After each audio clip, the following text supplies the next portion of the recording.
आप देख रहे हैं इंडिया न्यूज। सबसे पहले देश आपके साथ मैं रचना बंसल। ईरान और इजरायल में बढ़ती हुई जंग जो है वो इस हालात तक पहुंच जाएगी, ये अनुमान तो बहुत से देशों का था, लेकिन अभी भीषण जो युद्ध की तैयारी है वो इस वक्त नजर आ रही है और इसमें आशंका बनी हुई है परमाणु युद्ध की भी।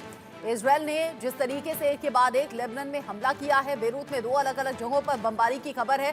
2 हमलों में 22 लोगों की मौत हो गई है और इसी हमले में 117 से ज्यादा लोग बुरी तरह से जख्मी हैं। इजरायल ने लेबनान पर की है भीषण बमबारी। बेरूत में 2 अलग अलग जगहों पर हुई बमबारी, जिसका नतीजा अब यह है कि 22 लोग जिंदगी गंवा चुके हैं। 117 से ज्यादा लोग ऐसे हैं जो जख्मी स्थिति में हैं और क्रिटिकल कंडीशन में हैं। जिस तरीके से प्रॉक्सी देशों पर इतराता रहा ईरान या प्रॉक्सी देशों के सहारे इजरायल को धमकाता रहा, तो उसमें इजरायल अब एक एक करके उन प्रॉक्सी देशों से बदला भी ले रहा है और उन्हें यह भी बता रहा है कि इजरायल न तो रुकेगा, न थमेगा और न ही किसी से डरने वाला है।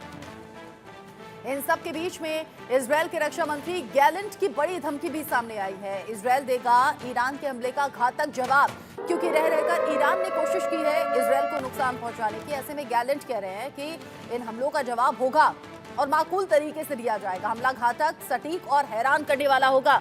ईरान हमले को जिस तरीके से देख रहा था उसका कड़ाई से जवाब होगा। ईरान समझ नहीं पाएगा कि हुआ क्या और कैसे हुआ। इजरायल को नुकसान पहुंचाने की कीमत तो चुकानी होगी। ये इजरायल के रक्षा मंत्री गैलेंट ने दी है बड़ी धमकी। इजरायल ईरान के हमले का घातक जवाब देगा। हमला घातक होगा, सटीक होगा और हैरान करने वाला भी होगा। ईरान हमले का जवाब देखकर हैरान हो जाएगा और वो ये समझ नहीं पाएगा कि क्या हुआ और कैसे हुआ। ईरान पर जवाब